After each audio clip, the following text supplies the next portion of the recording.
মা, ও মা, কোথায় গেলে? আরে তোমার রান্না হয়েছে নাকি? আরে আমার তো বেরোনোর সময় হয়ে গেছে, আজকেও কি না খেয়ে বেরোবো? এই তো বাপ, রান্না প্রায় হয়ে গেছে। তুই হাত মুখ ধুয়ে এসে খেতে বস, আমি খাবার নিয়ে আসছি। এই প্রতিদিন রান্নায় দেরি করা আমার ভালো লাগে না মা। জানোই তো আমার কাজে দেরি হয়ে যায়, যত খদ্দের আসে তা খুব সকাল সকালই আসে। আর দেরি হবে না, আজকে ঘুম থেকে উঠতে একটু দেরি হয়ে গেছে আমাদের, তাই তো রান্নায় কাজ বসাতেও দেরি হয়ে গেছে। তুই হাত মুখ ধুয়ে আয়, আমি খাবার বেড়ে দিচ্ছি তোকে।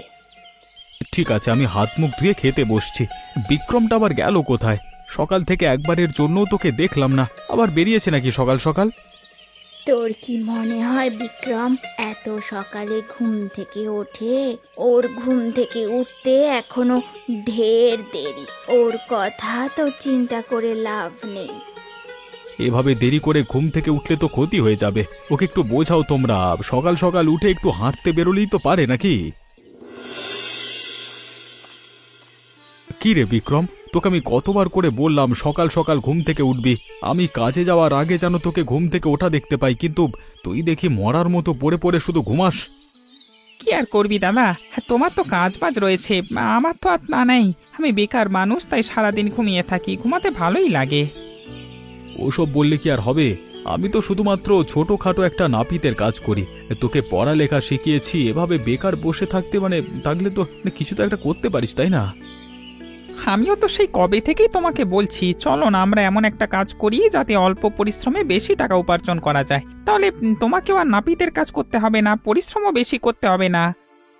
আমিও তোকে অনেক আগেই বলে দিয়েছি, এমন অসৎ পথে চলবার কোনো প্রয়োজন নেই। আমরা খেয়ে পড়ে খুব ভালো আছি, নাপিতের কাজ করেই ভালো আছি, অন্য কাজ করবার কোনো প্রয়োজন নেই।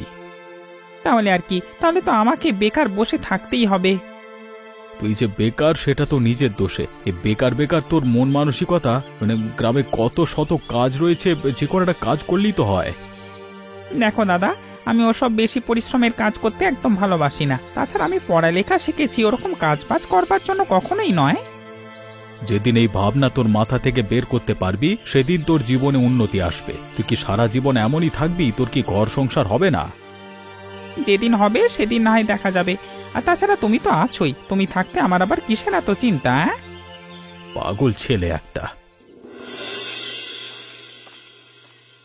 কি হে দেবেন্দ্র, তোমার কি খবর? কি আজকাল তোমাকে আর দেখাই যায় না। আমার বাড়ির আশেপাশেও তো তোমাকে দেখি না এখন আর। কি করব বাবু, সারাদিন কাজবাজের মধ্যেই থাকতে হয়, তাই বাইরে বেরোনোর ফুরসত মেলে না। আপনি কেন এসেছেন? চুল কাটতে নাকি? হ্যাঁ, ওই চুল একটু কাটাতে এলাম। চারিদিক থেকে একটু ছেড়ে দাও তো। ঠিক আছে, বসুন, আমি চুল কেটে দিচ্ছি। তা বলি, তোমার কেমন উপার্জন হয় গো? এই উপার্জনে তোমার এত বড় সংসার ভালোভাবে চলে? শুনলাম তোমার ভাইটাও নাকি বেকারের মতো ঘরে বসে আছে। এই তো ওপরওয়ালার কৃপায় সংসার আমার ভালোই চলছে। না, তেমনটা নয়, আমি তো একটা কাজের সন্ধান তোমাকে দিতে পারি। যদি তুমি আমার সাথে কাজ করতে চাও তাহলে আমাকে বলতে পারো, ভালো টাকা উপার্জন করতে পারবে, তোমার সংসারটাও দারুণভাবে চলবে। আগে না বাবু, আমি আমার সংসার নিয়ে ভালোই আছি, আমার এতটুকু উপার্জনই হয়, আমার আর বেশি উপার্জনের কোনো প্রয়োজন নেই। দেখো দেবেন্দ্র, সুযোগ কিন্তু সবসময় আসে না, তাই সুযোগে একমাত্র সদ্ব্যবহার করতে হয়। আমার সুযোগের প্রয়োজন নেই, আর এরকম কাজেরও প্রয়োজন নেই। আমি সততার সাথেই চলতে চাই। আপনি যে কোনো একটা কাজ করতে চাচ্ছেন তা আমি বেশ ভালোভাবেই বুঝতে পারছি। আমি ওসব কাজের মধ্যে নেই বাবু। এই যে বেশি সততা সততা করছো না, এই সততা একদিন তোমার সব নষ্ট করবে। আমার কথা মিলিয়ে নিও। কি গো দেবেন্দ্রদা, তোমার কাজবাজ কেমন চলছে? দোকান বন্ধ করে এখানে এসেছো নাকি খোলা রেখে এসেছো? হ্যাঁ, ওদিকে দেখো আবার চুরি যেন না হয়ে যায়। চুরি হবে আর আমার দোকানেই? এই গ্রামের সবাই জানে আমি কতটা সৎ মানুষ, তাই সবাই আমাকে ভালোবাসে, এমনকি চোরেরাও আমাকে ভালোবাসে। কি বলছো তুমি এসব? চোরেরাও তোমাকে ভালোবাসে? ও বাবা, ও বাবা, এমন ভালোবাসা তো জীবনে দরকার।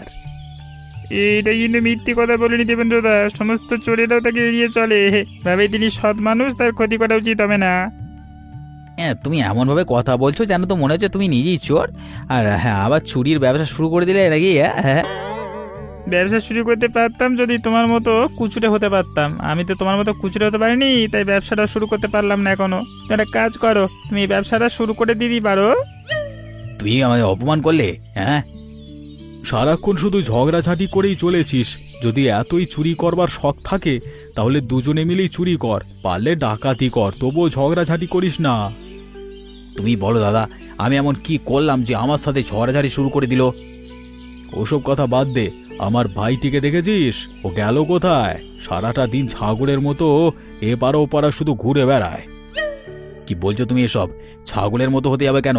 ও তো কুকুরের মতো, এখানে আছে তো এখানে নেই, হে অন্য জায়গায় চলে যাবে। হ্যাঁ, তা অবশ্য তুই ঠিক কথাই বলেছিস। আমার নিজের ভাই, আমি আর কত গুণগান গাইবো বল। ওর যেমন স্বভাব, মানুষ তো তেমনই বলবে। কয়েকদিন পর ওকে গাধাও বলবে মানুষ। তাহলে আর কি, তোমাদের বাড়িতে আলাদা কোনো গাধার প্রয়োজন হবে না। এ কি সাহেব, আপনারা আমাদের বাড়িতে মানে কোনো অঘটন ঘটেছে নাকি? বিক্রমটা আবার কোথায় গেল? ওকে নিয়ে আমি সারাক্ষণ চিন্তায় থাকি। মানে বিক্রম কি কিছু করেছে? বিক্রম কিছুই করেনি, করেছেন আপনি। আপনার ওপরে অভিযোগ উঠেছে, সেই অভিযোগের কারণেই আমরা আপনাকে ধরতে এসেছি। আমার উপরে অভিযোগ? কিন্তু আমি কি করেছি? অভিযোগ কে করলো? যারাই অভিযোগ করুক না কেন তা অপ্রকাশিত থাকবে। আপনি দয়া করে পালাবেন না, আমরা আপনাকে সঠিকভাবে ধরে নিয়ে যেতে চাই। দেখুন সাহেব, আমি পালাবো না। আমি যদি সত্যি কোনো ভুল করে থাকি তাহলে শাস্তি পাবার মন মানসিকতা আমার কাছে আছে, কিন্তু আমি যদি কিছু না করে থাকি তবে... দেখুন, সেসব তো আমার এখন বলে কাজ নেই। আপনাকে এখন আমাদের সাথে থানায় যেতে হবে। আপনার ওপরে যে অভিযোগ উঠেছে সেই অভিযোগে আপনাকে আমাদের আটক করতেই হবে। এটা কেমন কথা বলছেন সাহেব? কোন অভিযোগের কারণে আপনারা আমাকে ধরে নিয়ে যাবেন এবং কে অভিযোগ করেছে তার কিছুই তো আমি জানতে পারছি না, অথচ আমি থানায় গিয়ে হাজত খাচ্ছি। ওসব কথা পরে হবে, আগে আপনি আমাদের সাথে চলুন। হ্যাঁ, আর কথা বাড়াবেন না, দয়া করে আমাদের মূল্যবান সময় নষ্ট করবেন না। কি হলো কি? হ্যাঁ, আবার আমার ছেলেটাকে তোমরা ধরে নিয়ে যাচ্ছ কেন? আমার ছেলেটা কি করেছে? আমার ছেলেটা এত সৎ মানুষ, গ্রামের সবাই আমার ছেলেটাকে কত ভালোবাসে। আমার ছেলে কি এমন অন্যায় কাজ করেছে, হ্যাঁ, যে ধরে নিয়ে যাচ্ছ? মা, তুমি ব্যস্ত হয়েও না। আমি যদি সৎ থেকে থাকি এবং কোনো অন্যায় কাজ না করে থাকি তাহলে আমার শাস্তি হবে না। আমি ফিরে আসবই আসবো।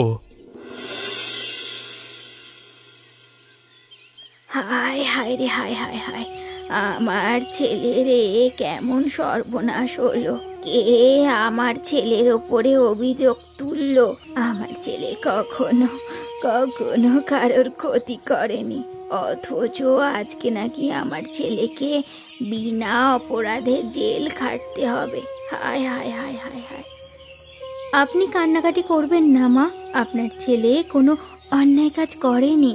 আপনার ছেলে সবসময় সততার পথেই চলেছে, তাই আপনার ছেলের কোনো শাস্তি হতে পারে না। আমরা যেভাবেই হোক আপনার ছেলেকে আমরা ছাড়িয়ে আনবই। আমি কি করব বৌমা? আমার হাতে তো এখন কিছুই করার নেই। আমি কার কাছে যাব? কিভাবে ছাড়িয়ে আনবো আমার ছেলেটাকে? আপনি চিন্তা করবেন না মা, আমি আর বিক্রম মিলে আপনার ছেলেকে ছাড়িয়ে আনবো। আপনার ছেলের জন্য প্রমাণ জোগাড় করে আনবো আমরা। হায় হায় রে, এই গ্রামে আমার ছেলের সম্মান কতটুকু ছিল, আর এখন এখন কতটুকু হয়ে গেল। আমার ছেলেটার সম্মান বলতে কিছুই রইল না। গ্রামের প্রত্যেকটা মানুষ এখন বলা বলি করবে আমার ছেলেটাকে পুলিশে ধরেছে।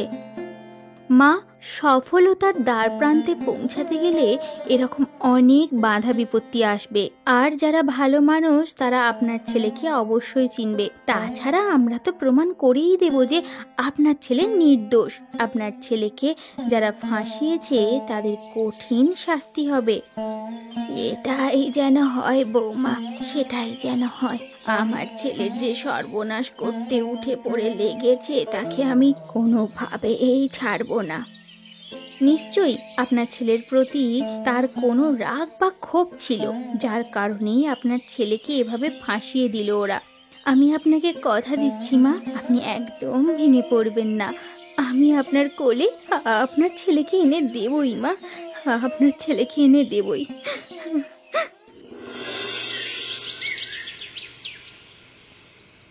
এ কি গিন্নি, তুমি আবার এই অবেলায় থানায় আসতে গেলে কেন? তুমি এখনই বাড়িতে চলে যাও, লোকে দেখলে কি বলবে বলো তো? বাড়ির বউ থানায় এসেছে।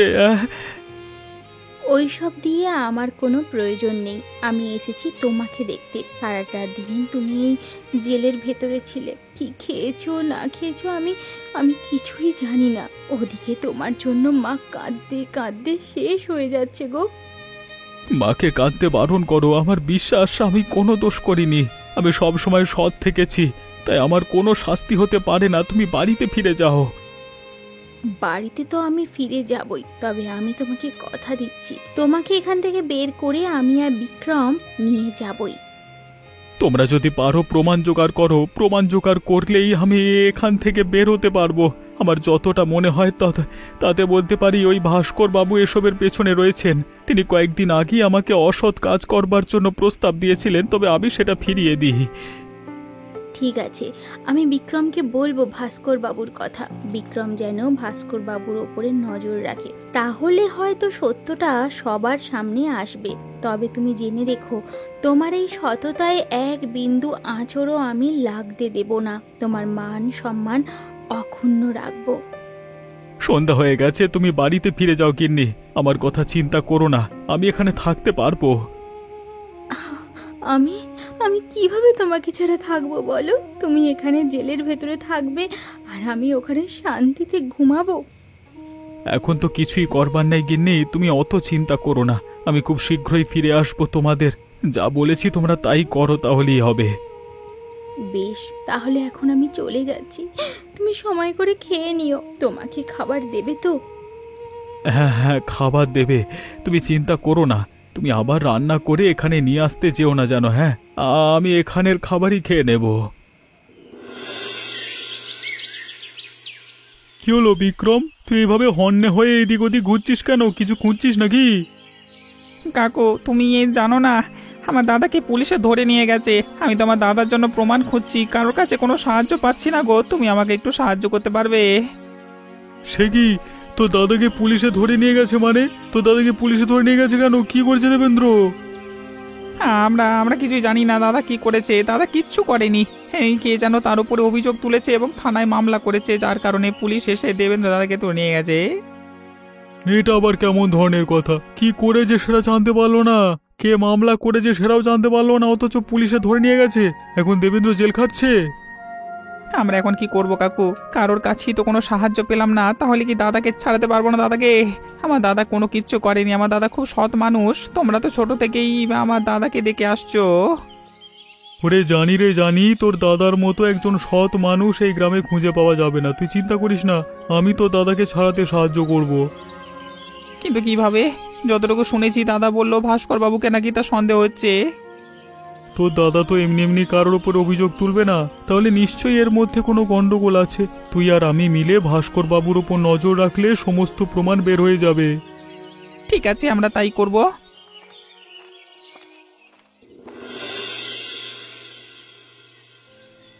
কাকু, এইভাবে আর কতদিন বাড়ির আশেপাশে ঘুরবো বলো তো? চুপ করবি তুই? কতদিন ঘুরলি? এই তো সকালেই পরিকল্পনা হলো, বিকেলই ঘুরতে এলাম। আরে বাবা, আমি সেটা বলিনি। আমি বলেছি এভাবে কতদিন ঘুরতে হবে, কবে প্রমাণ পাবো সেটা তো আমরা জানি না। এরকম গোপন কাজে একটু সময় লাগেই। যতদিন না পর্যন্ত আমরা প্রমাণ পাচ্ছি ততদিন এভাবেই খোঁজ চালাতে হবে। কেউ তো আর আমাদের কাছে এসে সমস্ত প্রমাণ হাতে ধরিয়ে দিয়ে যাবে না, তাই না? তা অবশ্য ঠিক কথাই বলেছ। ঠিক আছে, এত পরিশ্রম করতেও আমার তেমন কিছু হবে না। দাদা সারা জীবন আমাদের জন্য পরিশ্রম করেছে, এখন এই মুহূর্তে দাদার জন্য একটু পরিশ্রম করতে পারবো না আমরা? তাহলে ধৈর্য হারা হচ্ছিস কেন? ধৈর্য হারা হয়ে কোনো লাভ নেই। আমাদের খুব ধীরে ধীরে এগোতে হবে। ভাস্কর বাবু কোথায় যাচ্ছে, কি করছে, কার সাথে কথা বলছে, সমস্ত কিছু আমাদেরকে পর্যবেক্ষণ করতে হবে। তবে সাবধানে, ভাস্কর বাবু যেন কিছু টের না পায়। যদি টের পায় তাহলে আবার পুলিশ দিয়ে আমাদেরকেও ধরিয়ে দিতে পারবে। ভাস্কর বাবু কিন্তু ক্ষমতা অনেক। তাহলে তো আমার মনে হচ্ছে এই ভাস্কর বাবুই টাকা খাইয়ে পুলিশকে দিয়ে আমার দাদাকে ধরিয়ে দিয়েছে। ভাস্কর বাবুকে আমি কোনোভাবেই ছাড়বো না, একে আমি উচিত শিক্ষা দেব। পড়লাম তো তোকে নিয়ে, আচ্ছা বিপদে পড়লাম তো তোকে নিয়ে এসে। আমি এখানে এত জোরে জোরে কথা বলে ভাস্করবাবুর কানে এমনিতেও পৌঁছে যাবে আমাদের কথাবার্তা, তারপর তোর সাথে আমাকেও বিপদে পড়তে হবে। ঠিক আছে, আমি জোরে কথা বলবো না, আমি আর কথাই বলবো না। এবার খুশি তো? আমি আর আগে কখনো এমন ধরনের কাজ করিনি তো, তাই বুঝতে পারি না। বেশ বেশ, এবার একদম চুপটি করে বসে থাক। কি গো, শুনলাম দেবেন্দ্র দাদাকে নাকি পুলিশে ধরে নিয়ে গেছে, কথাটা সত্যি নাকি? আজকে তো দোকানও খুলতে দেখলাম না, মনে তো হচ্ছে সত্যি। গ্রামের অনেকেই দেখেছে পুলিশে ধরে নিয়ে যাচ্ছে। গ্রামের অনেকজন দেখেছে মানে আমি নিজেই তো দেখেছি। কি বলছো কি তুমি? তাহলে দেবেন্দ্র দাদা অবশ্যই সততার পুরস্কার পেয়ে গেল। হ্যাঁ হ্যাঁ, একদম থাকা খাওয়া সবকিছু বিনামূল্যে। আরে এটাই তো ভালো হয়েছে, এমন সততাই বা কজন পারে? হ্যাঁ, এই দেখো আমরা এত কঠোর পরিশ্রম করে থাকা খাওয়া সব নিজেদেরই চালাতে হয়, আমাদের কত টাকা খরচ হয়ে যায়। তাই তো আমি বলছি, এভাবে বিনামূল্যে দালাল কোটায় থাকা, প্রতিবেলা এবার গরম গরম খাবার, ভালোই তো হলো। কাজকর্ম নেই, চিন্তাও নেই, জীবনে সুখ আর শান্তি। একদম ভালো হয়েছে। এতটা বছর এই গ্রামে শুধু সততার জ্ঞান দিয়ে আসছিল, কথা বলতে বসলে শুধু সততা, এবার সততা একদম ভালোভাবে বেড়ে গেছে যত সব। আমার তো ভালোই লাগছে। পরবর্তী ঘটনা দেখবার জন্য আমি অপেক্ষায় আছি। কবে দেবেন্দ্র দাদা ছাড়া পাবি, আবার কে মামলা করেছে সেটা জানতে পারবো। কে আবার করেছে? আমার যতটুকু মনে হচ্ছে তাতে ভাস্কর বাবুই মনে হচ্ছে এ কাজ করেছে। হ্যাঁ, গ্রামের লোকজন ভাস্কর বাবুকে ভয় পায় বলে কিছু বলে নেই। তাহলে নিশ্চয়ই দেবেন্দ্র দাদা ভাস্কর বাবুর সাথে কোনো দুশ্মন, মানে 2 নম্বরই করেছে। এই কারণেই মামলা দিয়ে ফেলেছে। এখন যাও হাজিতে বসে হাজিদের হাওয়া খাও। তুই এত লাভালাভি করিস না, যেদিন তুই ফেসে যাবি সেদিনও বুঝতে পারবি ভাস্কর বাবু কখন কাকে হাজতে পাঠিয়ে দেয়, সেটা তো আর বলা যায় না। পাঠাবে, আমিও বিনামূল্যে জেলের হাওয়াকে আসবো। শোন ভোলা, দেবেন্দ্রর কি খবর সেটা একটু আমাকে এনে দিতে পারবি? তুই থানায় যাবি, দেবেন্দ্রর খবর জানবি আর আমাকে এসে বলবি। আমার অত তো যেতে ইচ্ছে করছে না। সেটা না হয় আমি এনে দিতে পারলাম, কিন্তু আপনি হঠাৎ করে দেবেন্দ্র দাদার খবর নেওয়ার জন্য মরিয়া হয়ে উঠছেন কেন? ও বাবা, তুই এখনো কিছু বুঝতে পারিসনি? তুই এতদিন আমার সাথে কাজ করেও তোর মাথায় কোনো বুদ্ধি এলো না? আমি তো ভেবেছি তুই সমস্ত কিছু বুঝতে পেরেছিস। এই সমস্ত কাজকর্ম যে আমি ঘটিয়েছি তা তোর বোঝা উচিত ছিল। আমি আগেই সন্দেহ করেছিলাম, তবে এতটা নিশ্চিত ছিলাম না যে আপনি এই কাজ করেছেন। তবে এবার যখন আপনি বললেন, এবার আমি একদম নিশ্চিত। তবে এবার বল, তুই কি খবর এনে দিতে পারবি? আমার যেতে ইচ্ছে করছে না, হলে আমি নিজেই যেতাম। তা তো আমি অবশ্যই যাব। এখন আপনার কথা কি আর আমি ফেলতে পারি? তবে একটা কথা বলুন তো, দেবেন্দ্রকে হঠাৎ করে ফাঁসিয়ে দেওয়ার কারণ কি? আমার জানা মতে দেবেন্দ্র দাদা কোনো অন্যায় কাজ করেনি। ওই দেবেন্দ্রর এত বড় সাহস যে ও আমাকে অপমান করেছিল, ওর অপমান আমার গায়ে বড্ড লেগেছিল, যার কারণে ওকে আমি জেলে ঢুকিয়ে দিয়েছি। এবার হারে হারে টের পাবে মজা। একদম ঠিক কথাই বলেছেন। যখনই ওর সাথে দেখা হতো তখনই শুধুমাত্র সততার গল্প শুনিয়ে দিত। ওই সততার গল্প শুনতে আর ইচ্ছে করতো না। এবার আমরা একটু শান্তিতে থাকতে পারবো। ঠিক আছে, এবার থানায় যা, গিয়ে খবরটা নিয়ে এসে আমাকে দে। তাড়াতাড়ি যাবি আর আসবি। ও মা, সেই গতকাল থেকেই আপনি না খেয়ে আছেন, এবার তো কিছু মুখে দিন। আপনি যদি অসুস্থ হয়ে পড়েন তাহলে আপনার ছেলে ফিরে এলে আমি তাকে কি জবাব দেব বলুন তো? কি করব রে বল, ছেলেটাকে ছাড়া কোনো দিনও মুখে কিছু দিইনি, আজ ছেলেটা আমার কাছে নেই। কি খেলো না খেলো সেটাও আমি জানতে পারছি না। ওকে ছাড়া আমি কিভাবে খাই? তাই বলে আপনি কিছু খাবেন না মা? আপনি অসুস্থ হয়ে পড়েছেন, এখন আবার কবিরাজ ডাকতে হবে। ওইদিকে বিক্রম গেছে আপনার ছেলেকে ছাড়িয়ে আনতে। এখন আপনার ছেলে ঘরে ঢুকেই যদি দেখে তার মা অসুস্থ হয়ে বিছানায় পড়ে আছে, তাহলে আমরা কি জবাব দেব? আপনার ছেলেই বা কি ভাববে আমার বিষয়ে? ভাববে আপনার ছেলে না থাকলে আমরা আপনার কোনো যত্ন আত্তি করি না। যা ভাবার ভাবো গো বৌমা, আমার ছেলে না আসা পর্যন্ত আমি কিছুই মুখে দেব না। আমার ছেলেটাকে ছাড়া আমার এক বিন্দু ভালো লাগছে না। আমার ছেলেটাকে এনে দাও, ও আমার দেবেন্দ্র। ও মা, আপনি কাঁদবেন না, আপনি কাঁদলে আমাদেরও খারাপ লাগে। আমরা কি করব বলুন তো? আপনি আমাদের গুরুজন, আপনি তো আমাদেরকে সামলে রাখবেন। এখন যদি আপনি কান্না করেন আমরা কার কাছে যাব? তাহলে তোমরা আমাকে কথা দাও, আমার ছেলেকে আমার কোলে এনে দেবে, আজকেই দেবে। আমি কোনো কথা শুনতে চাই না। যদি না এনে দিতে পারো তাহলে আমি এইভাবেই কোনো কিছু মুখে না দিয়ে মারা যাব। না না, অমন অলক্ষণের কথা বলবেন না মা। বিক্রম তো গেছে, আপনি নিশ্চিত? বিক্রম যেহেতু থানায় গেছে, ও আপনার ছেলেকে নিয়ে তবেই ফিরবে। আপনি শান্ত হন, শান্ত হন মা, আপনি শান্ত হন। এ কি, আপনারা দুজনে আবার এখানে এসেছেন কেন? বললাম তো অপরাধীকে ছাড়বার কোনো প্রশ্নই ওঠে না। যতদিন না পর্যন্ত কোনো প্রমাণ পাওয়া যাবে ততদিন পর্যন্ত মামলা চলতেই থাকবে। হ্যাঁ, আপনার কি মনে হয় আমরা প্রমাণ ছাড়া এখানে এসেছি? আমরা প্রমাণ নিয়ে তারপরে এখানে এসেছি। তাই নাকি? তাহলে প্রমাণ দিন, আমি প্রমাণ দেখি আগে। যদি সব কিছু ঠিকঠাক থাকে তাহলে এনাকে আমি ছেড়ে দেবো। আমরা প্রমাণ হলাম আমি এবং এই অভিলাষ কাকু, দুজনেই সাক্ষী। সাক্ষী? কিন্তু সাক্ষী দিয়ে তো কোনো কাজ হবে না। কেন হবে না? কিসের জন্য অভিযোগ করেছে এবং কিসের কারণে আমার দাদাকে এখানে ধরে আনা হয়েছে সেসব কিছু না বলেই যখন আমার দাদাকে আপনি এখানে ধরে আনতে পেরেছেন, তাহলে আমাদের সাক্ষীতেও আমরা দাদাকে ছাড়তে আপনি বাধ্য। আপনি কিন্তু আমার মুখে মুখে তর্ক করছেন, এমনটা কিন্তু উচিত নয়। আপনি ভুলে যাচ্ছেন আপনি থানায় দাঁড়িয়ে আছেন। দেখুন, আমরা সাধারণ মানুষ হলেও যতদূর পৌঁছানো সম্ভব কিন্তু পৌঁছাতে পারি। আপনি যে ভাস্কর বাবুর থেকে টাকা নিয়েছেন সেটা কিন্তু আমাদের কাছে খবর আছে। তো এখন যদি আপনি দাদাকে না ছেড়ে দেন তাহলে কিন্তু আপনার এই খবরটা উপর মহলে পৌঁছাতে দেরি হবে না। এভাবে বলছেন কেন? আমি তো আপনাদের সাথে মস্করা করছিলাম। আপনারা দেখছি মস্করা বোঝেন না। আপনি বসুন বসুন। চা এনে দে। আমাদের চা খাওয়ার কোনো প্রয়োজন নেই। দেবেন্দ্রকে ছেড়ে দিন, আমরা ওকে বাড়িতে নিয়ে গিয়ে চা খাবো। এবং আপনাকে আমি সতর্কবার্তা দিয়ে রাখছি, এরপরে যদি এমন ধরনের কোনো কাজ আপনি করেন তাহলে আপনার আর নিস্তার নেই। ওরে ওরে, আমার ছেলে ফিরে এসেছে, আমার বুকে ফিরে এসেছে রে। তোরা কে কোথায় আছিস? দেখে যা, দেখে যা রে, দেখে যা, আমার ছেলে ফিরে এসেছে। আমি তোকে কত মনে করেছি বাপ, তোকে আমি ছাড়ানোর অনেক চেষ্টা করেছি, কিন্তু কোনো কিছুতেই কিছু হলো না রে। তোর অনেক কষ্ট হয়েছে তাই না? ও মা, তুমি এমন কান্নাকাটি করো না তো। এই তো দেখো, আমি সুস্থভাবেই তোমার কোলে ফিরে এসেছি। তুমি আর কান্নাকাটি করো না। দেখো তো তুমি নিজের অবস্থা কি করেছো। এখন কি তোমাকে দেখে আমার একটুও ভালো লাগছে বলো? তুমি যদি সুস্থ থাকতে তাহলে আমি ফিরে এসে কতই না খুশি হতাম।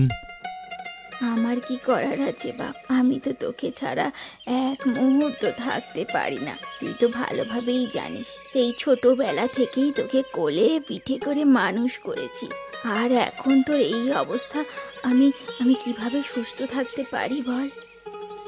ভাগ্যিস আমার ভাই আমাকে সাহায্য করেছিল। ওকে সবাই বেকার বললেও এবার থেকে আমি আর ওকে কোনো দিন বেকার বলবো না। ওর কারণেই আমি মুক্তি পেয়েছি। ও আমাকে খুব কষ্ট করবার পরই ছাড়িয়ে আনতে পেরেছে। আমার দুই ছেলেই আমার যোগ্য সন্তান, আমার কলিজার টুকরো। কিন্তু একটা কথা বলতো, তোর এই অবস্থার জন্য একমাত্র দায়ী ভাস্কর বাবু, তাই তো? হ্যাঁ মা, আমরা প্রমাণ জোগাড় করে ফেলেছি। ভাস্কর বাবু ভোলার কাছে সবকিছু স্বীকার করেছিল। তখন আমি আর অভিলাষ কাকু শুনে ফেলেছিলাম। অভিলাষ কাকু আমার সাথে না থাকলে আমি এসব কিছুই করতে পারতাম না। অনেক ধন্যবাদ, অনেক অনেক ধন্যবাদ তোমাকে অভিলাষ। তেমন কিছু না বৌদি, তোমরা বিপদে পড়েছো আর আমি তোমাদেরকে সাহায্য করব না তা কি কখনো হয়? সবাই এবার সবাই খেতে চলো। এই কদিনে কেউ ভালোভাবে কোনো খাবার খায়নি। আমি খাবার রান্না করেছি, সবাই খেতে বসে যাও। আজকে মজার মজার রান্না হবে। দাদা, ও দাদা, কোথায় গেলে তুমি? তোমার জন্য সুখবর আছে, একবার একটু দেখে যাও, তাড়াতাড়ি এসো, তর সইছে না। কিরে, এভাবে চিৎকার চেঁচামেচি করছিস কেন? হাতে ওটা কিসের কাগজ? দেখি দেখি। আর বলো না, এই তোমার এই সততার কথা সারা গ্রামে ছড়িয়ে গেছে। আশেপাশের গ্রামেও তোমার সততার কথা জানে। তোমার এই সততার কারণে তুমি জেল খেটেছো, তবুও তুমি তোমার সততার পথ ছাড়োনি। এই ঘটনা সবাই জানবার পর পুলিশের ওপর মহল থেকে তোমার জন্য পুরস্কারের ব্যবস্থা করা হয়েছে। কিন্তু কিভাবে? আমরা তো ওই পুলিশ অফিসারের কথা ওপর মহলে জানিয়েছিলাম। পুলিশ অফিসার ঘুষ খেয়ে তোমাকে ধরে নিয়ে গেছিল সেটাও জানিয়েছিলাম। তাই তার চাকরি চলে গেছে আর তোমার সততার কথাও তাদের কানে পৌঁছে গেছে। দেখলি, আমি বলেছিলাম না, একদিন সফলতার ফল আমরা নিশ্চয়ই পাবো। ওপরওয়ালা কখনো ভালোদের সাথে খারাপ করে না। যাক, অবশেষে ওপরওয়ালা আমাদের দিকে মুখ তুলে তাকালেন। আমরা আমাদের যোগ্য সম্মান ফিরে পেলাম। শুধু কি সম্মান, সম্মান ছাড়াও আমরা অনেক টাকা পয়সা পেয়েছি, যে টাকা পয়সা দিয়ে আমরা অনেক ধনী হতে পারবো। ধনী হওয়ার প্রয়োজন নেই রে, ওই টাকা পয়সা গ্রামের কিছু গরিব লোকেদের মাঝে বিলিয়ে দিস, আর কিছু টাকা পয়সা রাখিস আমার নাপিতের দোকানটা মেরামত করবার জন্য। দেখলে দাদা, তুমি এই যে এমনি শেষ সময় এসেও তোমার পুরস্কারের টাকা সমস্ত গ্রামবাসীদের মধ্যে বিলিয়ে দিতে চাইছো, এটাই তো সততার একমাত্র প্রমাণ। দেখ, আমি চাইলেই ধনী হতে পারতাম, অনেক আগেই পারতাম, কিন্তু আমি তা চাইনি। আমি এই সততার জন্যই অপেক্ষা করেছি এবং শেষ পর্যন্ত সততার পুরস্কার হিসেবে সম্মান এবং অর্থ দুটোই পেয়েছি। হ্যাঁ, আমিও তোমার পথই চলবো দাদা। এখন থেকে যত কাজই করি না কেন সততার সাথে সব কাজ করব। এমনই মজার মজার গল্প দেখতে আমাদের চ্যানেলটিকে সাবস্ক্রাইব করতে ভুলবেন না।